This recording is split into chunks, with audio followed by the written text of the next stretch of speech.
You know what's funny? The most dangerous man in any room is the one who doesn't give a damn about being there. Picture this. You're in a meeting, and there's always that guy who's talking the loudest, interrupting everyone, making sure his voice is heard. He's got the expensive watch, the designer suit, the whole performance. Then there's this other guy in the corner. Quiet, calm, doesn't say much, but when he does speak, the whole room goes silent. The loud guy, he's performing for validation. The quiet one, he already knows who he is. Have you ever noticed how the people who want power the most are usually the least equipped to handle it? That's not an accident. That's the whole game. And most men are playing it completely wrong. See, we've been sold this lie that ambition equals strength, that wanting more makes you more of a man, that if you're not climbing, competing, conquering, you're somehow weak. But here's what nobody tells you. The guy who doesn't want your approval is the guy you can't control. And that makes him the most powerful man in the room. The modern world is built on a simple premise. Keep everyone wanting something they don't have. Keep them hungry. Keep them competing. Keep them performing. Because hungry men are controllable men. They'll do anything, compromise anything, become anything to get what they think they want. But the man who steps out of that game entirely, he becomes untouchable. This isn't about giving up or being lazy. This is about understanding something that most people will never figure out. Real power comes from not needing power. Real strength comes from not having to prove you're strong. Real freedom comes from not caring about the things that trap everyone else. The ancient Chinese called it Wu Wei, acting without forcing. The Stoics called it preferred indifference, understanding what actually matters. Modern psychology calls it secure attachment, not needing external validation to know your worth. But whatever you call it, the principle is the same. The man who doesn't need to win has already won. And that scares the hell out of people who are still playing the old game. Let me tell you something brutal. Your ambition is probably not yours. Think about it. Really think about it. When did you first start wanting success? When did you first start believing you needed to be better, faster, stronger, richer than the next guy? I'll bet it wasn't when you were 5 years old, playing in the dirt, completely content with whatever was in front of you. No, it came later. It came when someone told you that who you were wasn't enough. Maybe it was your father, always pushing you to achieve more. Maybe it was school, ranking you against every other kid. Maybe it was society, showing you images of what a successful man looks like. But somewhere along the way, you internalized this idea that your worth was tied to your performance. And that's when they got you. Because here's the thing about ambition. It's the perfect control mechanism. Give a man something to chase, and he'll run himself to death chasing it. Tell him his value depends on achieving it, and he'll sacrifice everything that actually matters to get it. His health, his relationships, his peace of mind, his authentic self. All of it goes on the altar of success. Lao Tzu understood this 2,500 years ago. He wrote, "The sage does not attempt anything very big, and thus achieves greatness." Think about that. The wise man doesn't try to be great, and that's exactly why he becomes great. It's a paradox that most people can't wrap their heads around because they're too busy chasing the carrot to see the stick. You want to know what real power looks like? It's the man who can walk away from any situation without losing himself. It's the guy who doesn't need the job, so he does his best work without fear. It's the person who doesn't need the relationship, so he shows up as his authentic self instead of performing. It's the individual who doesn't need approval, so he speaks the truth even when it's uncomfortable. This kind of man is terrifying to a system built on control through desire, because you can't manipulate someone who doesn't want what you're selling. You can't pressure someone who's comfortable with what he has.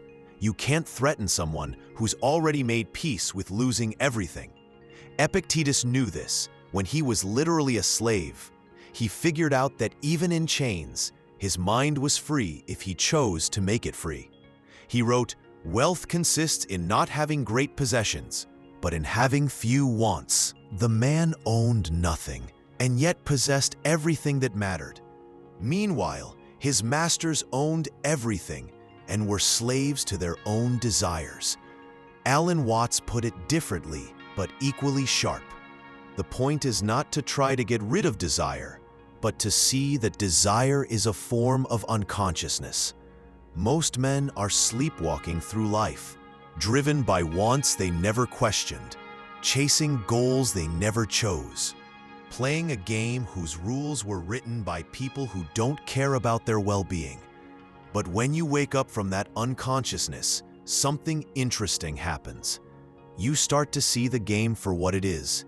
You realize that the people at the top aren't necessarily the happiest, the wisest, or even the most capable.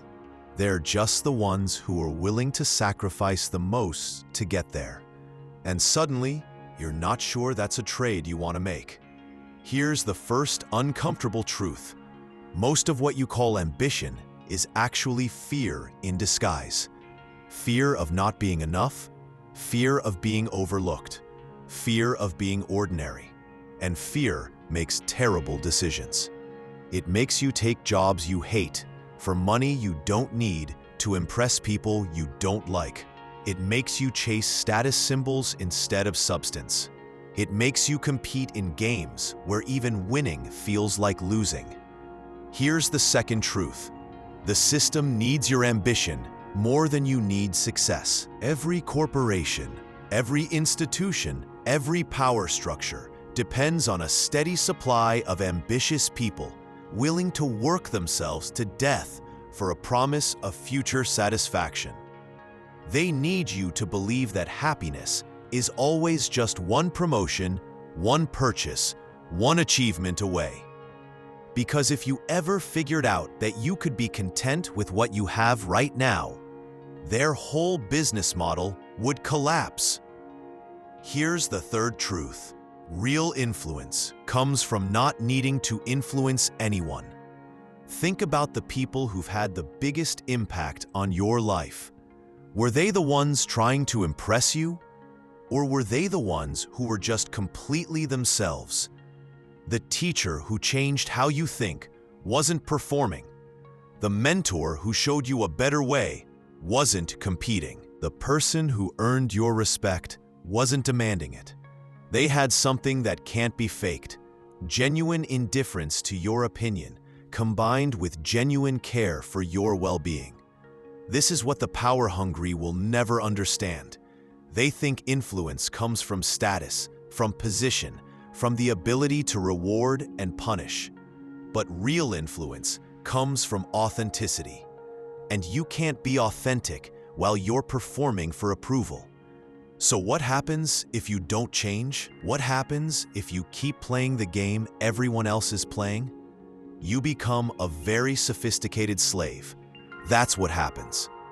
You'll spend your life chasing goals that someone else set for you, using metrics that someone else defined, playing by rules that someone else wrote. You'll work jobs that drain your soul, to buy things you don't really want, to impress people who don't really care. You'll sacrifice your health for your career, then sacrifice your career trying to get your health back. You'll miss your kids growing up while you're building a future you'll be too tired to enjoy. And the worst part? You'll call it success. You'll look in the mirror at 50, exhausted and disconnected from everything that actually matters, and tell yourself you did the right thing, because admitting that you spent 30 years chasing the wrong things is too painful to face.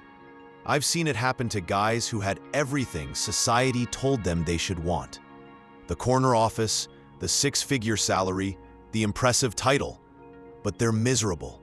They're anxious. They're on medications for stress, for sleep, for depression. They're divorced because they put work before family. They're strangers to their own children.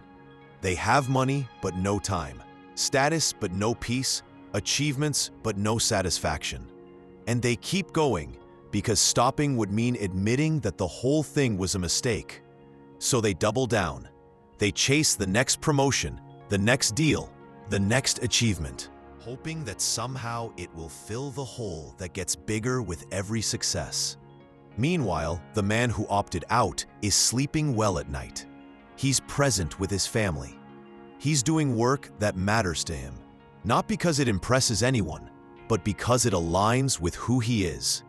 He has enough money because his definition of enough wasn't created by marketing departments. He has real relationships because he's not performing in them. But here's what you can do instead.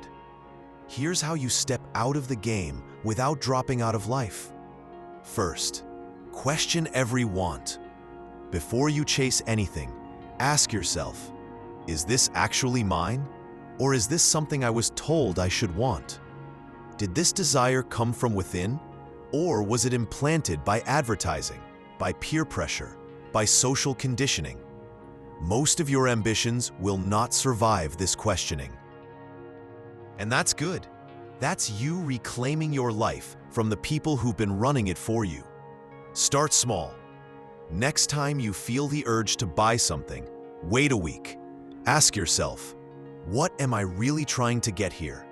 Status, comfort, identity, security? Usually, what you're actually seeking has nothing to do with the thing you want to buy.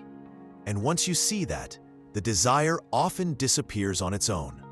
Second, define enough for yourself. Not enough to impress others, not enough to feel superior, just enough for you to be genuinely satisfied. This is harder than it sounds because we've been trained to never be satisfied. But satisfaction is a choice, not a destination. You can choose to be satisfied with what you have right now, or you can choose to always need more. One choice leads to peace. The other leads to perpetual dissatisfaction disguised as motivation. Figure out what you actually need to be comfortable, to be secure, to be content. Then stop there. Resist the urge to upgrade your lifestyle every time your income increases. Resist the pressure to compete with your neighbor's consumption. Resist the marketing that tells you that you're missing out if you're not constantly acquiring more. Third, practice strategic indifference. This doesn't mean becoming apathetic. It means becoming selective about what you care about. The man who cares about everything has no energy for anything. But the man who chooses carefully what deserves his attention has unlimited power in those areas. Stop caring about what people think of your car, your clothes, your house. Stop caring about being included in every social event, every opportunity, every conversation. Stop caring about getting credit for every good thing you do. Stop caring about proving your worth to people whose opinion doesn't actually matter to your well-being. Care deeply about your family, your health, your personal growth, your contribution to the world. Care about integrity, authenticity, wisdom, compassion. Care about becoming the kind of person you respect, not the kind of person others envy. Fourth, build from contentment, not emptiness. Most people try to achieve their way to happiness. They think that if they can just get that promotion, that relationship, that amount of money, then they'll finally be content. But it doesn't work that way. Contentment is not a destination, it's a starting point. When you're already content with who you are and what you have, your actions come from a different place. Instead of desperate grasping, you get calm creativity. Instead of fearful competition, you get generous collaboration. Instead of needy performance, you get authentic expression. Here's what naturally happens when you make this shift. People start noticing you differently. Not because you're trying to get their attention, but because you're not trying to get their attention. There's something magnetic about someone who doesn't need anything from you. It makes people want to give you things freely. You become more attractive, not because you're performing attractiveness, but because neediness is repulsive and contentment is attractive. You become more influential, not because you're seeking influence, but because people trust someone who isn't trying to manipulate them. You become more successful, not because you're chasing success, but because you're focused on contribution instead of accumulation. Have you ever noticed how the people you most respect are usually the ones who seem least concerned with being respected? That's not a coincidence. That's the natural result of internal security. When you're not desperately trying to prove your worth, you can focus on actually being worthy. When you're not performing strength, you can develop real strength. When you're not chasing respect, you start acting in ways that naturally earn respect. The paradox resolves itself. By not wanting power, you become powerful. By not needing approval, you become someone worth approving of. By not chasing success, you start succeeding at things that actually matter. Look, here's the bottom line. You can keep playing everyone else's game and hope you win, or you can create your own game where you've already won. The choice is simple, but it's not easy. It requires letting go of the validation you've been addicted to. It requires disappointing people who expect you to keep performing for them.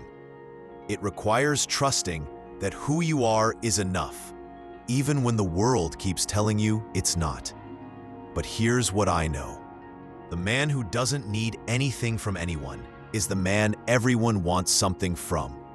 The man who's comfortable with himself is the man others feel comfortable around. The man who stopped trying to impress people is the man who actually impresses them. So what's it going to be? Are you going to keep exhausting yourself in a race that has no finish line? Or are you going to step off the track and start walking your own path? If this video made you think differently about what it means to be successful, hit that subscribe button and turn on notifications. There's another video coming up next that's going to challenge everything you think you know about being a man in the modern world. Until next time, and I'll see you in the next video.